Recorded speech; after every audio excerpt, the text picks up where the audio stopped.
Welcome.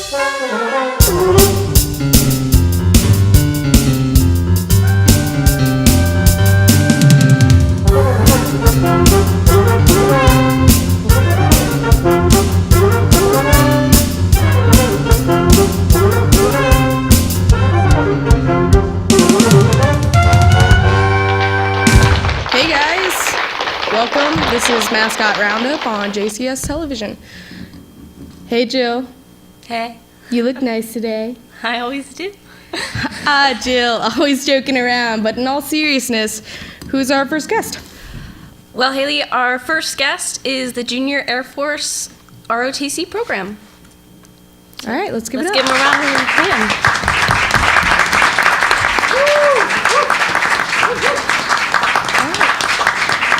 Let's get started. So, can you give us a brief history about your guys' unit? Yes, our unit was founded back in 2002, and we have 3 instructors. Our senior aerospace science instructor, who is the main instructor in charge, is Major Phil Sadam. We also have 2 junior instructors, which are Senior Master Sergeant Jason Morris and Tech Sergeant Tony Frazier. The Junior ROTC program at Jefferson every year has earned a citation called the Distinguished Unit Award, which is the highest award that is given to Air Force Junior ROTC units, and it is given out for exemplary embodiment of the core values of integrity first, service for self, and excellence in all we do. So, were you inspected for that back in September? Yes, we were. We were inspected by Region 1 Director, Mr. Paul Keeping, and it went outstanding. The cadets themselves got an exceed standards rating. They did an excellent job, and I do not have any doubt that we will earn Distinguished Unit again this year. Nice. Along with that, do you guys participate in field trips? Yes, and the cool thing about our field trips are their curriculum in action. So basically what that means is that the cadets take the things that they learn in the classroom and they go and use it in the real world. So we take field trips to museums and like national battlefields. 2 years ago we went to Gettysburg. This year we went to the 167th Airlift Wing in Martinsburg, and cadets participated in a number of events there, which got them, introduced into the National Guard. And every year, the first year cadets take a trip to the National Air and Space Museum. So, like most units, do you have a ceremonial honor guard? Yes, we do. We meet 3 times a week after school, 3 to 4:30. We practice close quarter drill, armed and unarmed, as well as practice color guards. We go to drill competitions once or twice a year. We have one coming up next weekend where we go and compete against other schools around. We also perform color guards at nearby events or sporting events, whatever people ask us to perform, where we present the flags and the national anthem is played. And yeah. Can one of you tell me what a Cyber Patriot is? Cyber Patriot is a competition sponsored by the Air Force where cadets from Air Force Junior ROTC programs as well as Civil Air Patrol compete in on computers with virtual machines that we download operating systems onto that the Air Force gives us. They have issues like viruses, malware, and other things. We're given a list of directions or a setting that they want us to fix it to. We compete for a score 0 to 100 on operating systems like Windows and Ubuntu. And us as a unit, we placed first place in the state last year, and this year we came in second place. Congratulations. Thank you. What is the Shoe and Coat Fund?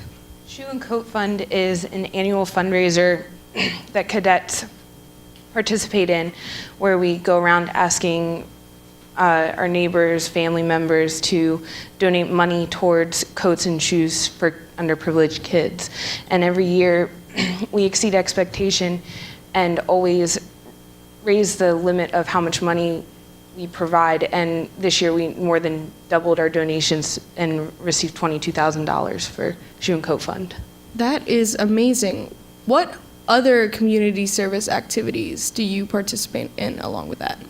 Every year we have 2 road cleanups where we go in front of our school and pick up the trash and try and clean up and make our school look presentable and nice. We also participate and help with Red Cross blood drive, and we usually have like 3 a year, and this year we had 4, and so far we've only had 2, but we've received over 160 pints of blood. That is amazing. Thank you guys for doing so much for our community. And thank you for being on the show. Thank you for having us. Let's give them a round of applause.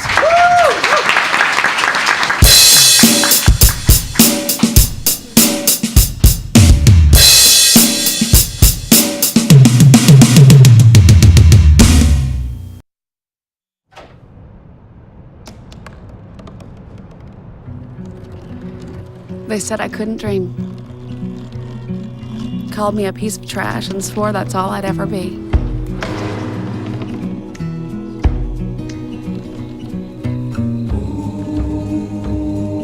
Said a bottle couldn't see the ocean.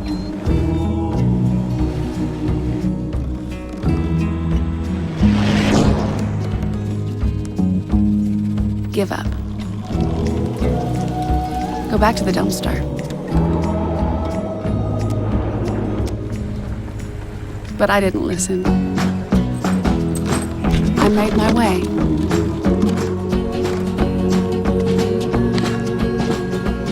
And now, I am what I've always wanted to be.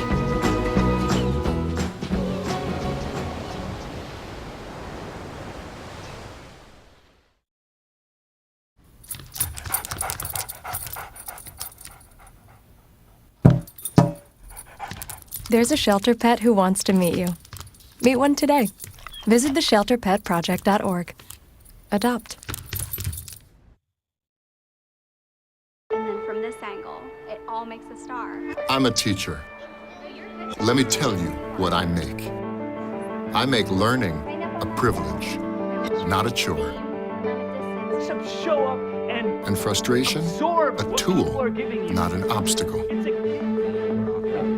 I make working hard seem easy and giving up impossible. And then we're going to turn on the lights and everybody look up. I make an old subject feel like a fresh thought. Finally won. What's your reaction gonna be? Yeah, exactly. And unconventional methods Okay, what else? common. Little tadpoles, the frogs, spiders, this is their world. There's nothing. And then they die. Go ahead, go, go, go. I'm a teacher. I make more.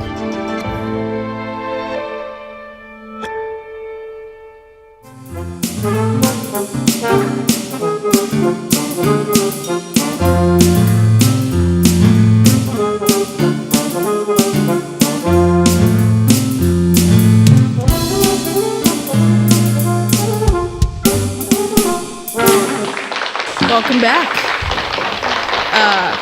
Jill, can you tell me what month it is? It is February. And what does that mean? Love is in the air. Well, yes, but it also means that it's Black History Month. Gotcha. Yeah, I wish we could learn more about it. Well, to help our Black History and Diversity segment, we have a short clip from the History Channel about Black History Month. African American history dates back to the colonial period, when Africans were brought to the colonies as slaves. Yet Black history was largely ignored by historians and the general public until the 20th century. At the forefront of the push to bring Black history into public consciousness was a scholar and son of former slaves, Dr. Carter G. Woodson. Born in Virginia in 1875, Carter Woodson escaped poverty through education, ultimately receiving a doctorate from Harvard University in 1912. Throughout his studies, Woodson had noticed that the role of African Americans in American history was either misrepresented or missing altogether from the history books. Determined to encourage Black studies and tell the stories of his people, he founded the Association for the Study of Negro Life in 1915. A year later, he began publishing the Journal of Negro History, now known as the Journal of African American History. Page by page, African Americans wrote themselves back into the history books. Encouraged by a swell of support, Woodson organized the first annual Negro History Week in 1926 for the second week of February to coincide with the birthdays of both Abraham Lincoln and Frederick Douglass. The civil rights movement of the 1960s reflected the growing pride and cultural identity among the black community.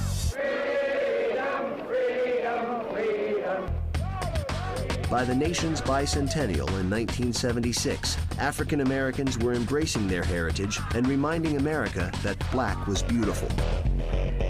26 years after Carter Woodson's death, Negro History Week became Black History Month as part of the bicentennial celebration. Dr. Carter Woodson left an indelible mark. His work ensured the long and rich histories of African Americans would never be forgotten. Black History Month continues his legacy. We honor the people and their achievements in celebration of the African American experience. Will you please welcome the Jefferson County Schools Diversity Facilitator, Ms. Arthena Roper.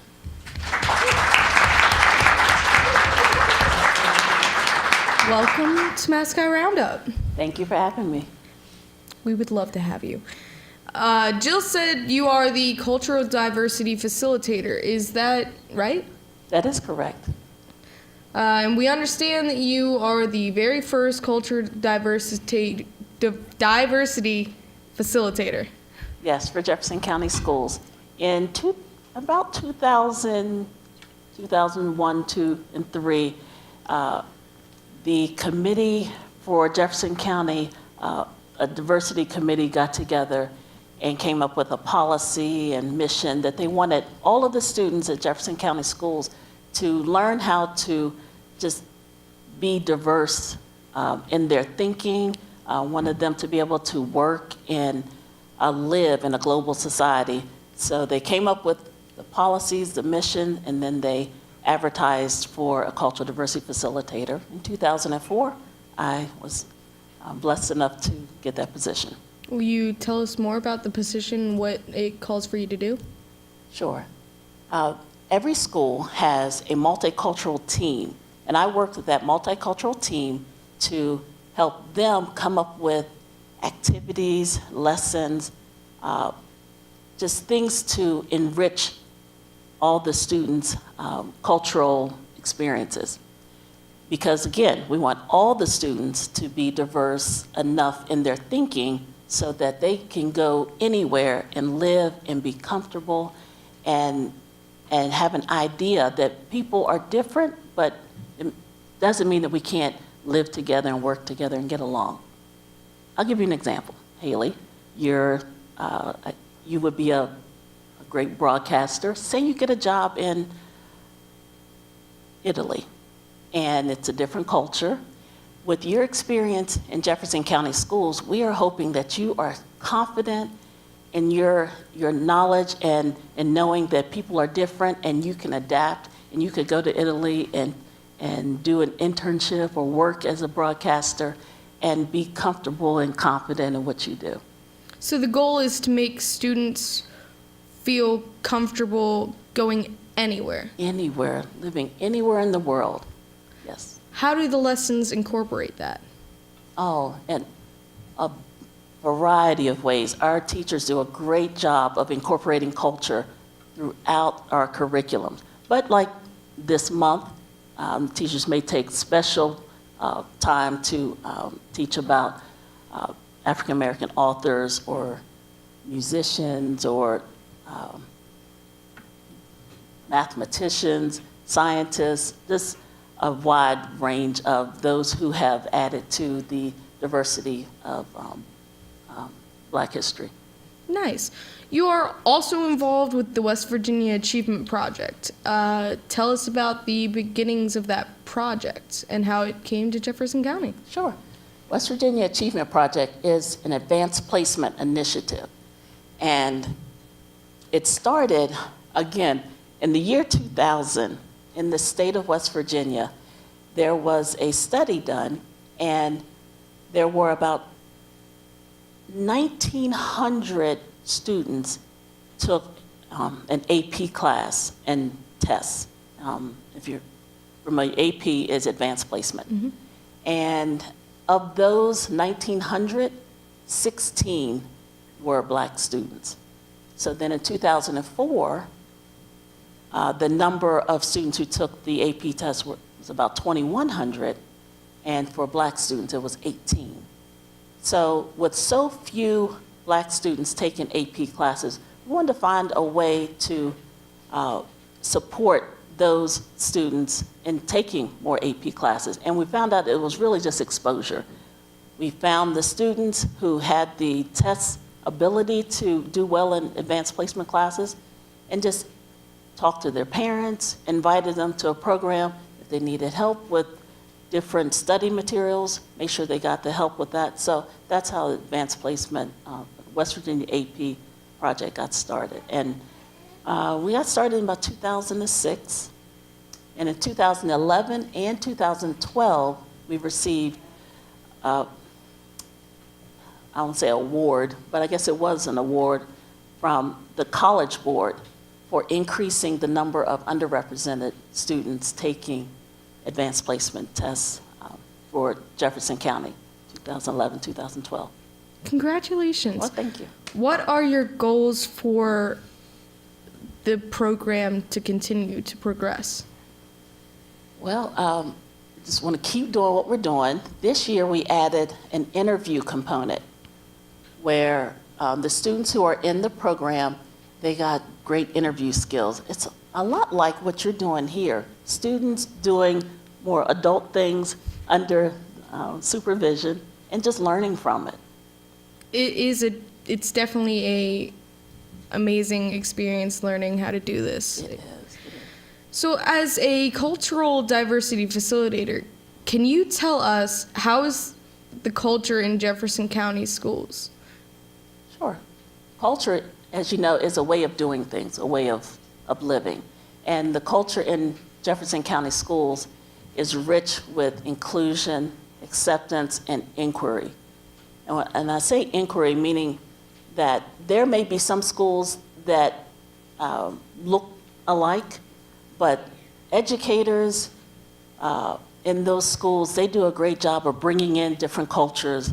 For instance, for Chinese New Year's, one elementary school, they spent the whole day eating traditional Chinese food with chopsticks so that students got that experience. They may not have went to school with a lot of students from China, but they got that experience. So that, again, just adding to a difference in culture so that they're ready to go out and take on the world in confidence.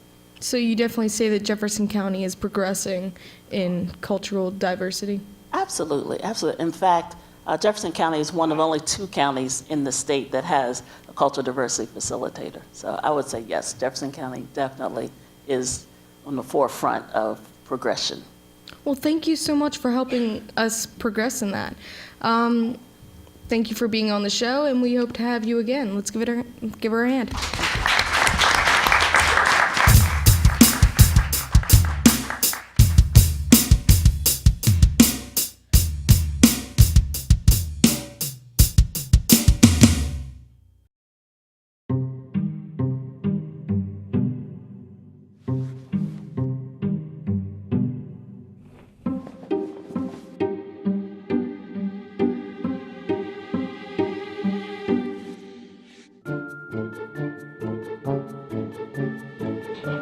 The smallest moments can have the biggest impact on a child's life.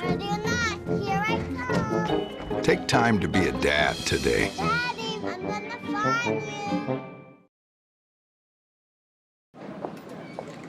Hi, may I please have an application? Thank you.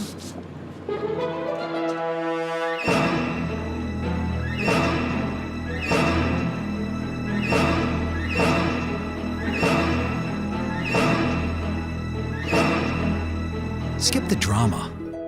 Get your diploma. Okay, Take that first step towards a better future. Find free adult education classes at finishyourdiploma.org.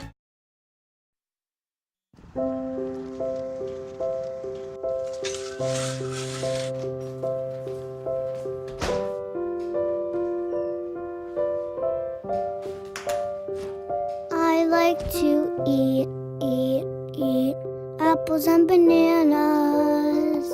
I want to eat apples and bananas. I need to eat apples and bananas. Why can't I eat apples and bananas?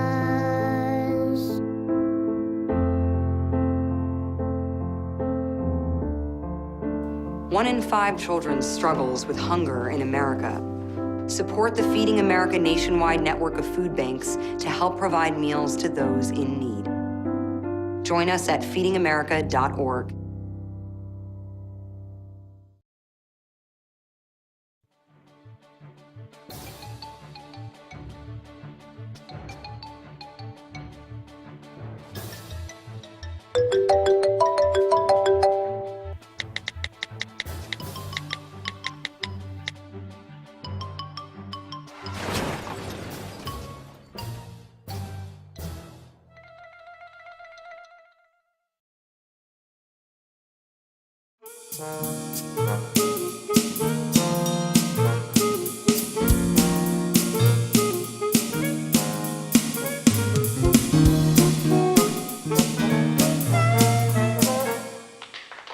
Jill, when you need a little pep in your step, who are you gonna call? The cheerleaders, and more specifically, the Harpers Ferry Middle School Tiger Cheerleaders.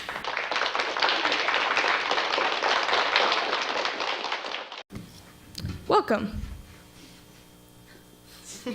Welcome.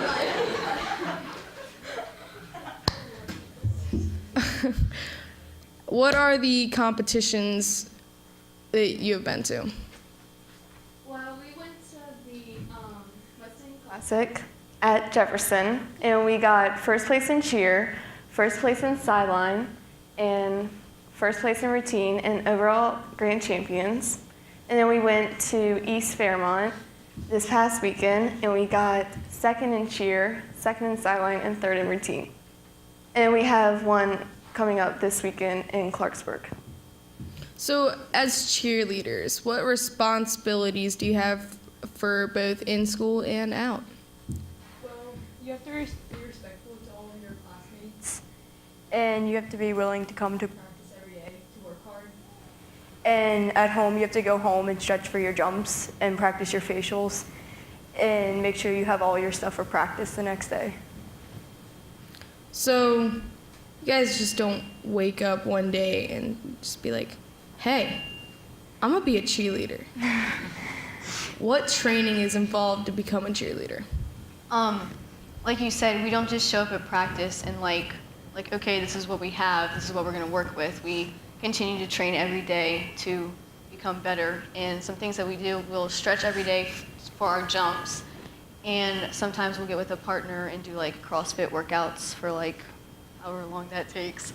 And then to just focus on our tumbling skills. So I noticed that one of you is not like the other.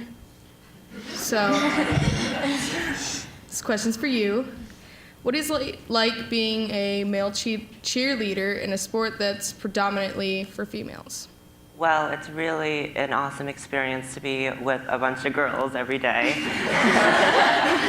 And they treat me like family, and we're all friends, and we all get along together, and no drama. Usually, it's like, for boys, they sometimes want to do cheerleading, but they're just really scared because of what other people are going to think of them. And usually at the competitions, usually the girls think I'm like a celebrity. And they want to take pictures with me, and they want my number, and so on and so forth. Sounds like you're one of the smart boys. Yeah. Wow. All right, so one last question. You have a lot of your squad here. We don't have a lot of room here, obviously, but can you guys gather around the couch and shout out a cheer for us?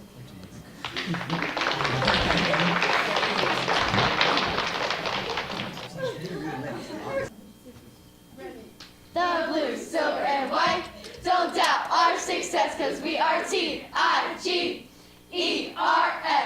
The blue, silver, and white. Don't doubt our success, cause we are T-I-G-E-R-S. Cause we are T-I-G-E-R-S. The blue, silver, and white. Don't doubt our success, cause we are T-I-G-E-R-S.